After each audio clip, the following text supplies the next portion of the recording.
भागवत महापुराण की जय। कृष्ण कन्हैया लाल की जय। राधा रानी की जय। भगवान श्री कृष्ण के सभी भक्तों को राधे राधे, जय श्री कृष्ण। आज मैं आपको सुनाऊंगी भागवत महापुराण में छठा स्कंद में 13वां अध्याय, इंद्र पर ब्रह्म हत्या का आरोप। श्री सुखदेव जी ने कहा, परीक्षित, वृत्रासुर के मर जाने से तीनों लोकों में प्रसन्नता छा गई, परंतु इंद्र का मन अशांत हो गया। परीक्षित ने पूछा, मुनिवर, देवराज के अशांत होने का कारण क्या था? जब सभी देवता प्रसन्न हुए तो वह क्यों नहीं हुआ? श्री सुखदेव जी ने कहा, राजन, इंद्र ब्रह्म हत्या के पाप से दुखी था। वह जानता था कि वृत्रासुर ब्राह्मण पुत्र है, इसीलिए वह उसकी हत्या करना नहीं चाहता था, क्योंकि एक बार विश्वरूप की हत्या करने से वह पहले भी ब्रह्म हत्या का दोषी बन चुका था। तब ऋषियों ने उसे आश्वासन दिया था कि अश्वमेध यज्ञ करके वे उसके सारे पापों को दूर कर देंगे।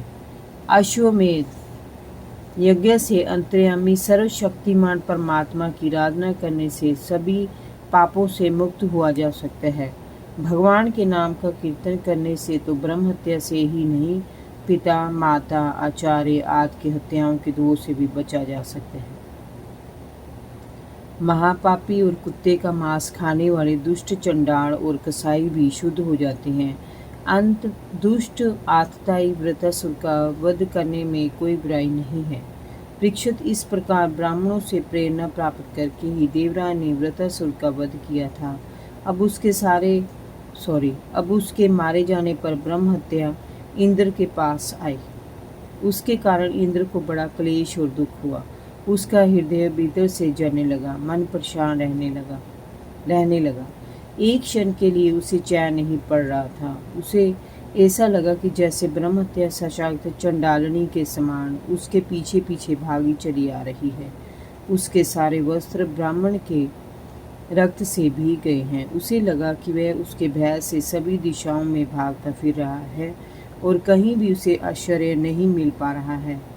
तब वह जाकर मानसरोवर में छिप गया और 1000 वर्षों तक कमल के पत्तों में छिपा बैठा रहा और सोचता रहा कि इस ब्रह्म हत्या के पाप से छुटकारा किस प्रकार से हो। जब तक वह वहां छिपा बैठा रहा, तब तक अपने योग बल के प्रभाव से राजा नहुष स्वर्ग का शासन करते रहे। परंतु जब नहुष ने इंद्र की पत्नी शची पर पाप दृष्टि डाली तो शची ने ऋषियों द्वारा उसे शाप दिलाकर स्वर्ग से निर्वासित करा दिया। उस वजह से नहुष को सर्प योनि में जाना पड़ा। राजन, भगवान श्री हरि के नाम का जप करके ही देवराज इंद्र के पाप नष्ट हो गए और ब्राह्मणों के बुलाने पर ही इंद्र पुण्य स्वर्ग में गया। श्री विष्णु की पत्नी महादेवी लक्ष्मी ने इंद्र की रक्षा की। रुद्र ने उसके पाप को निस्तेज कर दिया। इंद्र के इस प्रकार स्वर्ग में आ जाने पर ब्रह्म ऋषियों ने वहां आकर भगवान की आराधना के लिए इंद्र को अश्वमेध यज्ञ की दीक्षा दी और उससे अश्वमेध यज्ञ कराए, ताकि उसका ब्रह्म हत्या का पाप नष्ट हो जाए।